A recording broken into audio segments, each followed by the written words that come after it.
Hi, so want to talk to you on this fine fall day about seeing spirits.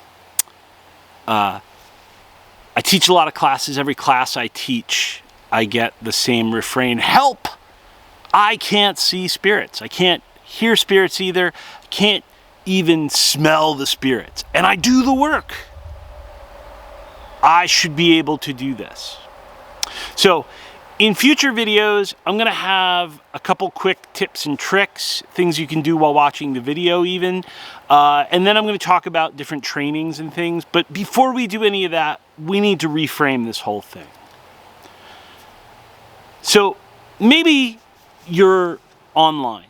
You're on TikTok or a Facebook group or wherever people are meeting these days. I know less and less. Maybe you're in one of my courses and people are just posting in with just, and I was talking to Oshun last night, and I was talking to Thor last night, and I was talking to, like casual conversations with spirits, and I said this spirit's name 3 times, and he showed up in the mirror, and, said, la la la la. You know what I'm talking about. So the first thing I wanted to say is, if you're measuring yourself up against this, don't. Stop. Just stop right now. Take half of these people and just dismiss it. It's not even fantasy as in like them falling for their own mental tricks. It literally is people just making crap up to talk online and be special in a community. I hate to say that, but honestly, 50% is probably kind. Now, I'm not going to say who, but it's not you. So, just trust me. People do it. Now, there are other people, and this is where I fall in. There are people like me who we do an invocation, and we see something. We get something back. We ping the universe, and we get pinged back. It's just the way it is. But you might think, oh, well, that's great. That's how I want to be. But you see, there's a lot of work that comes with that too. And it's not necessarily harder work, but it's trickier work. Why is it trickier? Because it's about discernment. See, everything that you've ever experienced, and I'm not just talking spiritual experiences, I'm talking about everything that you have ever experienced, is a combination of perception and projection. Perception, projection. What really happened and what you think about what happened, what you remember happening, even moments later. There have been tons of studies on this. So, to show that what really, really verifiably happened is often really, really far from perception. It's just a given. So if that's the case with, the conversation you had at dinner last night, or what you were listening to in the car, or any other mundane thing, how much more should we expect that to be the case when we're talking about spirits, when we're talking about subtle beings? They're subtle, right? That's the whole thing. So the perception-projection ratio is a big deal. You see, I can go in and meditate or do an invocation, and I will sense something. But is the message that I'm getting important? Is it actionable? Does it tell me something verifiable that I didn't already know? That's the problem. Let me tell you, I have taken a 30,000-page book and tossed it in the garbage because in the end, I said, I don't think this is valuable. I don't think this is much worth. There's nothing verifiable here. What is verifiable? There were a bunch of predictions for the future, none of which came to pass. none of the predictions would be helpful if known. So I trashed it, and thank goodness I did. So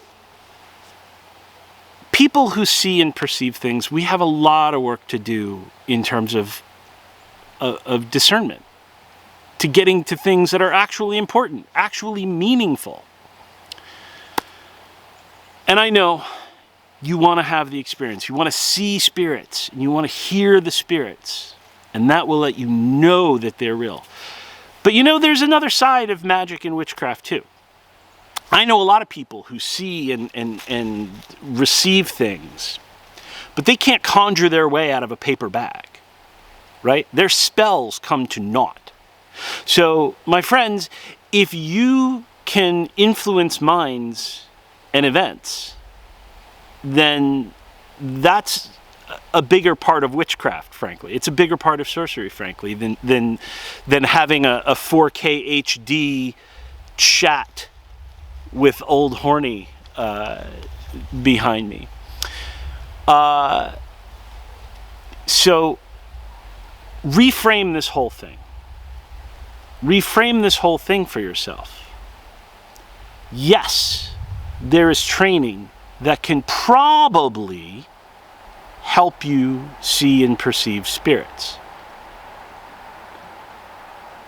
And you might have fewer experiences than some of the people that are in your courses or in your groups or your covens or cabals or whatever people are doing these days. Again, I feel less and less connected every day. But the ones that you have will tend to be, you'll need less discernment. Their importance will be self-evident.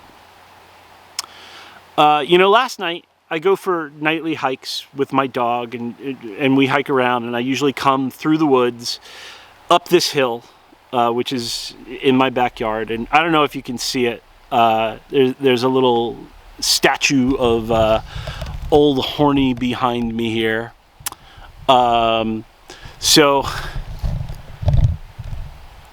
I stop and I pray every night that I do this. And last night I felt it.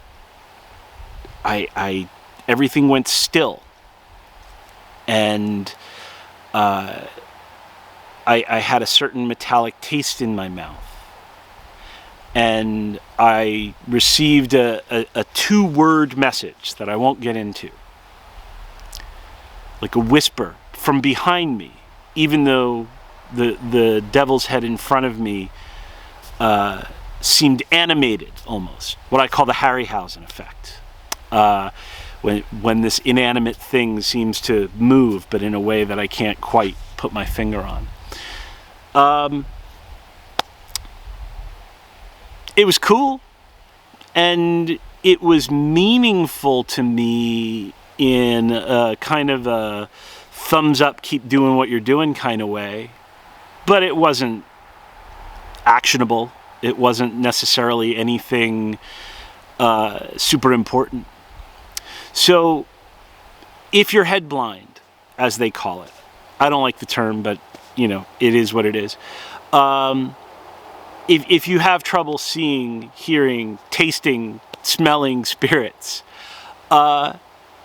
just be aware that, first of all, they communicate in different ways. Not every spirit communicates directly.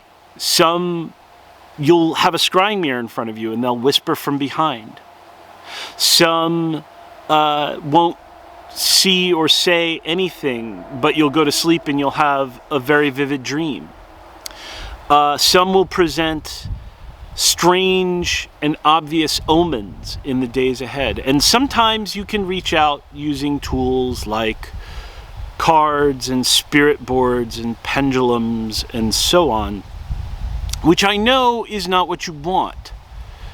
But some of the most successful witches, successful sorcerers, sorceresses, sorcerexes, some of the most successful magicians I know, they don't see spirits. they don't hear them. That said, there are some methods that can help you. So stay tuned. I'll shout at you next week with something a little more direct that might help you get over that hump. Talk to you later.